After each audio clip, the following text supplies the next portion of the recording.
आज आपण बनवणार आहोत फ्रँकी. सो चला बनवूया. त्यासाठी आपण घेतलेली आहे चपाती, त्यावरती शेजवान चटणी लावून घेतलेली आहे.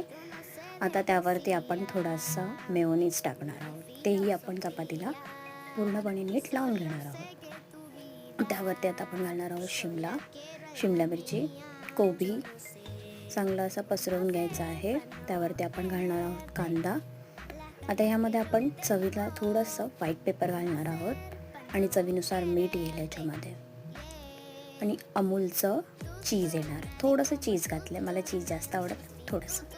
सो आता आपण याचा रोल करून घेतला. तव्यावरती बटर टाकलेलं आहे आणि आपल्या फ्रँकी मस्तपैकी शेकवून घ्यायच्या आहेत. सो जेणेकरून आपल्या फ्रँकीला मस्त टेस्ट येईल, क्रिस्पी.